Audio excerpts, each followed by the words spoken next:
Dans cette vidéo, nous allons voir ce que sont les keyword lists.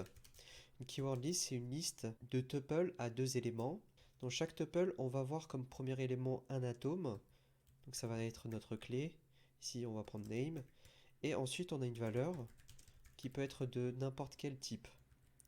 Je vais créer un deuxième tuple. Je vais mettre description. Ma description. Voilà. Donc là, j'ai créé ma keyword list. Alors si vous êtes attentif, vous observez qu'on a créé une liste comme ça, mais la liste qui est produite est différente.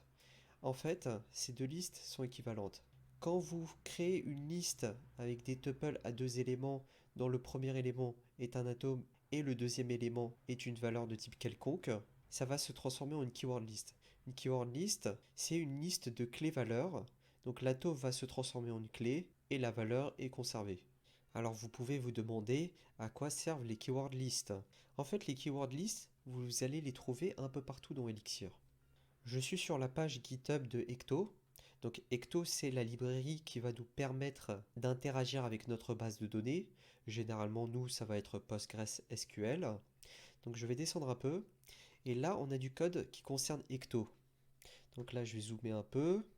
Ici, on a une configuration. Donc config, c'est ce qu'on appelle une macro. On va voir ce que sont les macros dans une série dédiée sur la métaprogramming. Mais pour l'instant, imaginez, c'est un appel de fonction. Donc là, c'est un appel de fonction. On a comme première entrée myApp, c'est un atome. Et ensuite, on a une donnée clé-valeur. Donc là, on a ecto-repo. Et ensuite, on a une valeur qui est une liste de données. Donc ça, ce qui est à la fin, c'est une keyword list. Alors, si on regarde avec ce qu'on a fait, ici on a des crochets. Mais dans l'autre exemple, on n'a pas de crochets. En fait, les keyword lists sont mis à la fin des appels de fonction pour désigner les options d'une fonction. Et comme on sait que c'est à la fin, on n'a pas besoin de mettre de crochets parce que c'est la convention. Ok? Donc là, vous voyez une paire clé-valeur. Vous pouvez vous dire que c'est une keyword list. Pareil juste en bas. Alors là, on a du multiligne, mais il faut imaginer que tout ça, c'est sur la même ligne. Quand ça va être compilé, ça va être interprété comme si tout était sur la même ligne. Donc là, on a un atome. Ensuite, on a un nom de module. Un nom de module, c'est comme un atome. Ok?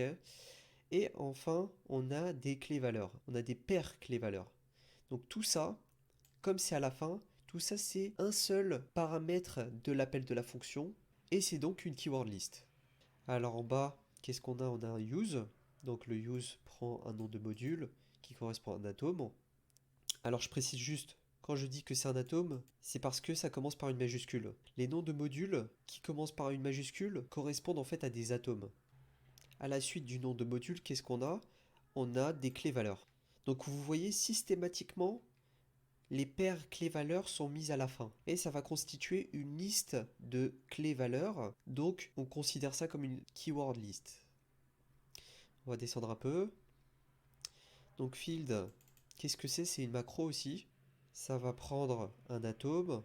Ensuite, ça peut prendre un autre atome qui va désigner le type du champ dans le schéma. Et enfin, dans le dernier exemple, qu'est-ce qu'on a? On a une paire clé-valeur. Donc ça correspond aux options du field, donc du champ dans le schéma. Et ce sera une keyword list. On va descendre un peu. Dans la query, qu'est-ce qu'on a? On a une forme un peu bizarre, on a ce qu'on appelle un from. From, c'est aussi une macro. Mais ce qui est intéressant, c'est qu'on a aussi une liste de paires clés-valeurs. Je vais terminer ici. Et là aussi, on a une liste d'options. Donc là, on n'a qu'une seule paire clé-valeur. Mais on a omis des crochets parce que c'est mis en dernière position de l'appel de la fonction. J'ai repris la documentation de Ecto concernant la macro field. Et là, vous pouvez voir, en dernière position, on a des options. Alors, les slash comme ça veut dire quoi? C'est-à-dire que si on ne précise pas l'option, qu'est-ce qu'on a? On va avoir une liste vide. La convention avec Elixir, c'est que les options sont mises sous forme de keyword list et sont mises à la dernière position des entrées d'une fonction. Retenez donc que les listes de clés-valeurs que vous retrouvez à la fin des appels de fonction ou à la fin des macros, c'est ce qu'on appelle une keyword list.